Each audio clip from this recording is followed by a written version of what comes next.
I found a letter from my deceased sister in which she says that our father abused her, but asked me never to talk about it, so as not to destroy the family. I'm 38. I live in Seattle. I work as an archivist at the city library. My job is to find things that have been lost. Old letters, forgotten files, missing names. The irony is that the biggest secret I found was not at work, but at home, in a drawer of my sister's that I haven't opened since she died. Her name was Amy. She died of an overdose 5 years ago. She was 34. We were close as children. Then we grew apart. She moved to Portland, lived alone, worked as an artist. I thought she had just lost herself, that it was depression, addiction, coincidence. And then I found the letter. It happened when I was cleaning out her old apartment. Her girlfriend, with whom she had lived for the past few years, asked me to help. I didn't want to. I was afraid of the pain, but I knew I had to. And in a secret place under the floor, a yellow envelope, handwritten, my name, Dear James. If you're reading this, then I'm gone. And maybe you found this among my things. So, I'm going to tell you the truth that I've never been able to tell in my life. Our father, he wasn't a good man. Not for me. When I was 13, he started touching me. First, hug me. Then more. He said, "This is our secret. If you tell, Mom will break down. You don't want to lose her, do you?" I kept quiet for 10 years. Until I snapped. Until I ran away. Until I started drinking, injecting, and drawing dark pictures. And every time I was caught overdosing, the doctors said, psychological trauma. But I never said why. I don't want you to get revenge. I don't want you to destroy my mother. She didn't know anything. He kept the mask on, and she loved him. If you're reading this, you have the right to know. But I beg you, never talk about it. Not because I was afraid, but because I don't want my mother to lose the last thing she had. And I don't want you to carry this pain. Forgive me, not for what I did, but for not being able to say it during my lifetime. With love, your sister, Amy. I sat on the floor, holding the letter, and couldn't figure out whether it was a lie, whether it was the truth, whether it was an attempt to justify myself before death. But I knew one thing. I didn't know my sister, and now I had to decide whether to keep her request, whether to destroy the family to give her justice. I couldn't put the letter down, not because I was afraid, but because it had changed everything. My childhood, my family, even my face in the mirror. I kept searching, not for Robert, not for witnesses, but for evidence. And I found her diary. Old, black, with a broken lock. She had kept it from the age of 13 to 23. Then silence. The first entry was March 14th, 1999. She was 13. He came into my room again. He said, "You're beautiful. You're my special daughter." And then he touched me. I didn't move. I was afraid that if I screamed, he would say I started it, that my mother would abandon me. Next one in a week. Today he gave me money, greater than $20. He said, "This is for being quiet." I wanted to throw it out, but then I thought, maybe if I accept it, he'll stop. But he didn't stop. Another month later, he started hitting me when I refused. Not hard, but enough to leave bruises under my clothes. He said, "This is for your own good, so you don't forget who's in charge here." I can't tell my mom. She believes him. She says, "Dad is a hero." And I'm a liar, if I put it another way. A year later, I tried to have an abortion.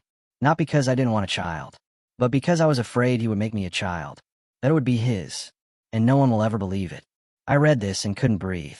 Not because I didn't believe it, but because I saw it. It wasn't all at once. It was every day. It was a system. It was slavery in my own home. The next entry is before I ran away. I decided to run away. Not because I'm strong, but because I can't anymore. Every time he touches me, I lose a part of myself. I don't want my child to live in a house like this. I don't want anyone else to suffer like I did. The last entry is a year after I ran away. I'm trying to live, but nothing helps. Doctors say PTSD, addiction, depression. But I know this is not a diagnosis.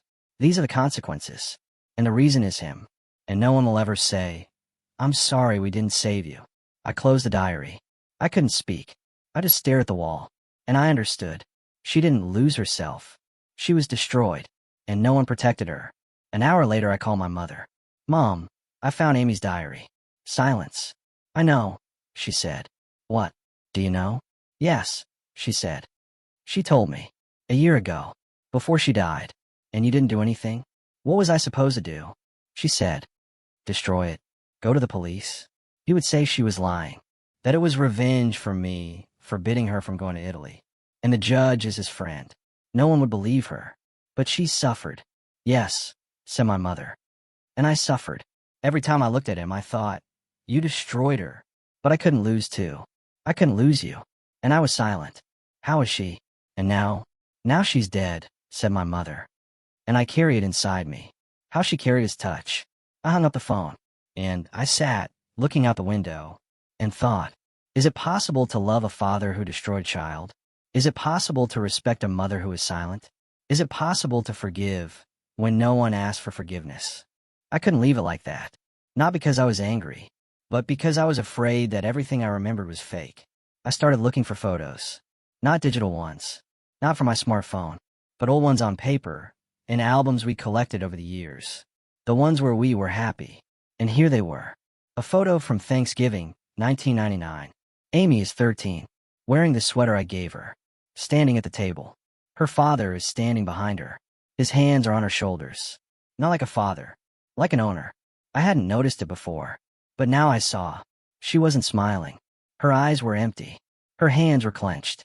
And he was smiling, with pride. Another photo is from her birthday. 14 years old. He is hugging her, left hand on her waist, right hand too low. Mom is standing next to her, holding a cake, smiling. Can't see anything. Another one is from a summer vacation. He is sitting on a bench. She is on her knees, not like a child, like an object. He is holding her hand, and she is looking away, as if she is looking for an escape. I sat and leafed through the album, and I understood. These are not random moments. This was a demonstration of power, and we were all participants. Not because we supported it, but because we didn't see it. A day later I called her doctor, the one who treated her in recent years. Not because of confidentiality, and because she left permission. If he finds out, let him know the truth. She came to me for 8 years, he said. Started with panic attacks, then addiction. But she always said, it's not because of my husband. It's because of my father. And you didn't tell the police? She wouldn't let me, he said. Not because she was afraid, but because she knew no one would believe her. He's a judge, a respectable person, and she's a woman with a history of addiction. She would be called a liar. And what about treatment? We worked on the trauma, he said. But she said, I don't want to be healthy. I want him to suffer, but I can't even have that. And she never planned to talk? Planned to, he said. But not during her lifetime. She wrote a letter. Not to you. To the prosecutor. But she ordered it to be sent only after her father died. And he was still alive. Do you know where this letter is?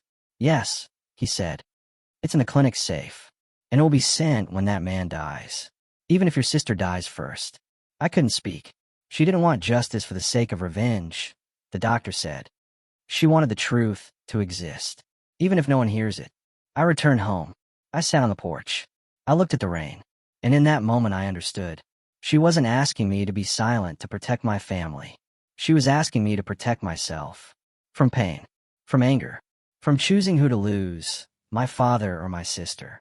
But now I had to decide whether I would stay in this illusion, whether I would destroy it, even if it destroyed me. A week later I found an old video. From her 15th birthday. He makes a toast. My Amy is the most wonderful girl in the world. And she will always be my little princess. She stands, not smiling, holding a glass. And when he hugs her, she hardly moves. Like someone who has already learned not to resist. I turned off the video and said aloud, I'm sorry, Amy. I didn't see, but now I see. I couldn't wait any longer. Not because I was ready, but because I knew that if I didn't tell him now, I would never tell him. I called my father, not my mother, not my neighbors. Him. I asked him to meet me.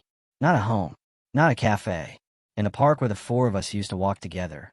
Him, my mother, Amy, and I. Where she laughed before she stopped. He came in wearing the sweater I had given her for her 14th birthday. He sat down on a bench. He looked out at the lake. Thank you for coming, I said. Are you serious? He said. Did something happen? Yes, I said. I found Amy's letter. In her diary. He wasn't surprised. He wasn't scared. He just nodded. I knew this would happen. And you won't even ask what the letter is about. No, he said. You already know. Why? I asked. Why did you do it? I didn't do it, he said. I had her. It's not a crime. It's natural. When a girl grows up, she looks for a man. And I was the one who taught her what power is. What submission is. That's rape, I said. That's abuse. It destroyed her. She was weak, he said. She lacked structure. I gave her order. And if she couldn't handle it, it's not my fault. She died. Because of you. She died because she couldn't live with her own weakness, he said. Not because I broke her, but because she couldn't accept who she was. I couldn't breathe. Not because I was angry, but because I understood. I'm not facing my father. I'm facing a monster who thinks he's a god. Don't you regret it? No, he said. I don't regret it. I kept my family. I kept my mother. I kept you in the illusion of happiness. And I won't regret keeping my power. But she suffered. Everyone suffers, he said. Life is pain. And I gave it meaning. Even if it was painful. I stood up. I didn't hit. I didn't scream. He simply said, "You're not my father. You are the man who destroyed my sister. And I will never call you dad again. You can call me whatever you want," he said. "But you're still my son. And you will always be a part of this family." "No," I said. "I am leaving. And I will not return." I left. Without looking back. And in that moment I realized. This is not the end. This is the beginning of a life without lies. Without fear. Without a father who considers abuse education. A week later I wrote a letter. Not to him. Not to my mother. Amy. Sister. I didn't see. I didn't hear. I didn't protect you. And for that I will never forgive myself. But now I know the truth. And I will not keep in the shadows. I will not remain silent, because I am afraid of destroying. Because silence is a continuation of your pain. I will not change what happened. But I will change what happens next. I will speak. Not for revenge. But so that you will be noticed. You were not weak. You were brave. And I am proud of you. Even if you can no longer hear. With love, your brother. I placed a letter on her grave. Next to it is a white stone that I found near her apartment. And in that moment I realized. I cannot fix the past. But I can give her the voice that she lost. 2 weeks passed. I couldn't call. Not because I was angry. But because I was afraid she would say, "You don't understand." And I would believe again. That she would say, "He was a good man." And I would doubt again. But I had a right to know. Whether she really didn't know. Whether she was also involved in this. I came to her house. Not for the weekend. Not with gifts. Just to talk. She opened the door. She didn't smile. She didn't hug. She just said, "I know why you came." We sat on the porch. It was the very place where we used to drink coffee, watch Amy play. Where she used to laugh before she stopped. "You knew," I said. "Not everything. But more than she said." She paused. Then nodded. "Yes," she said. "I noticed. Not right away. But when she stopped coming into our room. When she started locking the door. When she became silent. And you didn't do anything. What was I supposed to do?" she asked. Blame the man who provided? Who was the judge? Who would say she was lying? That she was making this up? And everyone would believe him. And they would call me the woman who destroyed the family. But she suffered. "Yes," she said. "And I suffered. Every time I looked at her, I saw. I couldn't save you. Every time he touched me, I felt I allow this. But I couldn't lose 2 children. I couldn't lose you. But she was your daughter." "Yes," she said. "And that's why I kept quiet. Because if I had spoken, he would have said she was lying. That she was addicted. That she was unstable. And no one would have believed her. And she would have lost the last thing she had. Her faith in justice. And now she's dead," she said. "And I carry it with me.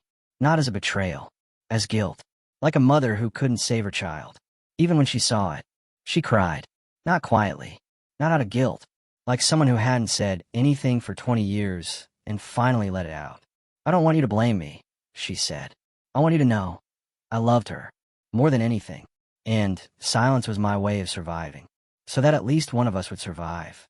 I hugged her. Very tightly. Not because I forgave her. But because I understood. She is not the enemy. She is a woman who chose survival over rebellion. And that choice destroyed her just as much as it destroyed Amy. A month later, I wrote a letter to the city newspaper. Anonymously. About how hard it is to come out when your whole family is living a lie. About how victims don't always scream. Sometimes they draw, drink, get confused, and die. The letter didn't name any names. But it did contain an excerpt from Amy's diary. "I don't want anyone else to suffer like I did." A week later, A woman wrote to me. My sister died of an overdose. She never said anything. But I read your letter and I realized she wasn't weak. She was broken. Thank you for speaking up. I didn't reply. I just kept the letter. And every time I think of Amy, I say out loud, you were brave. And you weren't alone. Because I'm with you now.